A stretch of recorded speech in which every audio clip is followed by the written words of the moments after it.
Kemudian tadi kan kita membahas tentang orang sakit ya. Gimana kalau orang sudah sakit? Tadi kan sakit kan nggak boleh ya, nggak boleh sakit. Kalau seseorang sudah sakit, ada 4 hal yang harus dilakukan. Yang pertama, dia harus berikhtiar. Berikhtiar ini ada dua macam, ada ikhtiar yang boleh, yang halal, dan ikhtiar yang haram. Secara singkat saja kita jelaskan. Yang halal itu yaitu dengan ruqyah. Ruqyah itu jangan diartikan sebagai seseorang yang menempatkan tangannya ke pasien di atas kepala, kemudian a'udzubillahi samii'il 'aliim minasyaitonir rajiim, bismillahirrahmanirrahim, Allahu la ilaha illallah, dan seterusnya. Itu bukan. Ruqyah adalah kalau saya, dan ini efektif dan sudah sekian banyak orang kita obati dengan cara itu, yaitu berobat dengan mendoakan. Dan ini akan sangat-sangat efektif ketika doa itu diawali dengan majelis taklim, dengan mengadakan pengajian. Seseorang yang ikut pengajian maka dia akan diampuni dosanya oleh Allah, dimudahkan urusannya, diselesaikan permasalahannya, dan luar biasa, banyak sekali. Kapan-kapan juga kita bahas. Kemudian pengobatan halal yang kedua adalah dengan cara bersedekah tadi itu. Buktikan, tidak perlu kita bahas. Yang ketiga, pengobatan halal yaitu dengan meminum madu. Madu itu Rasulullah setiap hari kalau nggak puasa minum, atau pas puasa pun juga malamnya minum 1 sendok. Dan silahkan nanti manfaat dari madu seperti apa. Alhamdulillah saya sehat juga karena 1 sendok setiap hari. Kalau habis bisa pesan ke Sumbawa atau ke Lumbang kan ada. Kemudian yang keempat, ikhtiar halal adalah dengan cara bekam, yaitu mengeluarkan darah kotor, dan juga bisa kadang-kadang dengan pijat itu juga bisa ya. Ini.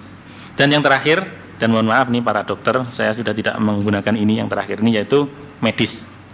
Medis itu alternatif yang terakhir. Dan kalau sudah kepepet saja kita menggunakan medis, karena kalau yang 1-4 tadi tanpa dampak, dan yang medis ini biasanya banyak dampaknya. Terutama kalau minum obat itu kan membunuh virus, dan ketika virus sudah terbunuh ya kitalah yang akan lemas karena itu. Nah itu yang halal. Kemudian ikhtiar yang haram, yang tidak boleh juga ada 3. Yang pertama, kalau kita sakit mungkin gergesi gitu, kemudian minum minuman keras.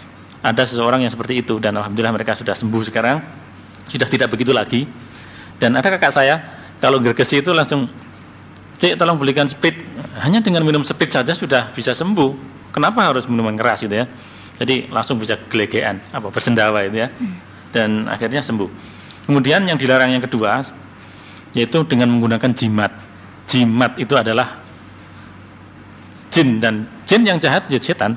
Ketika seseorang yakin bahwa kesembuhan itu asalnya dari itu, mungkin berupa batu, berupa kertas, berupa apapun, bahkan ayat-ayat dalam Al-Quran pun, maka dia sedang dalam keadaan syirik, tidak percaya pada Allah.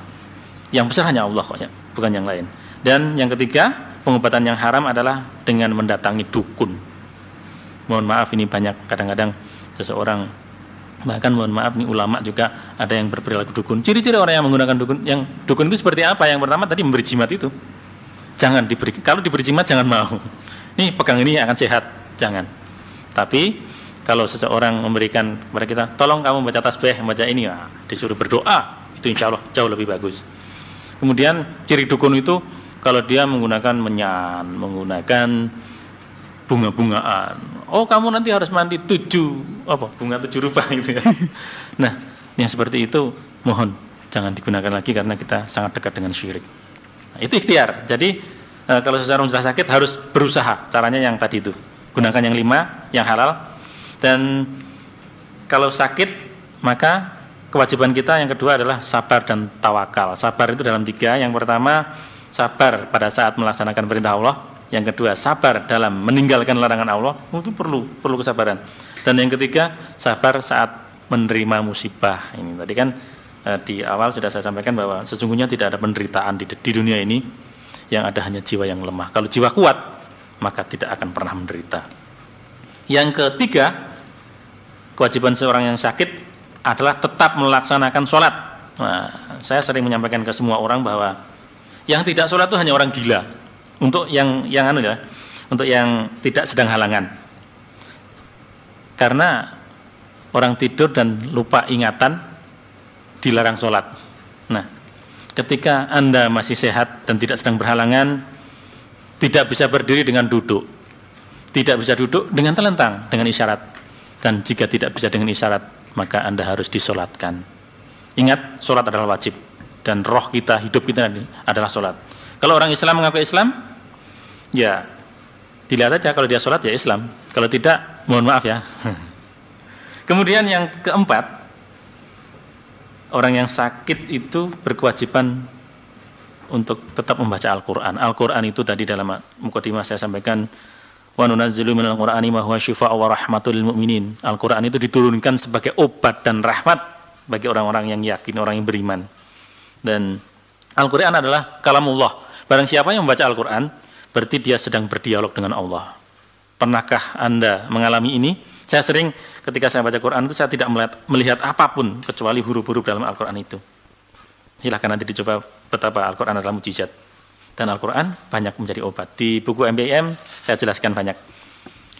Itu tentang kewajiban orang yang sakit, dan di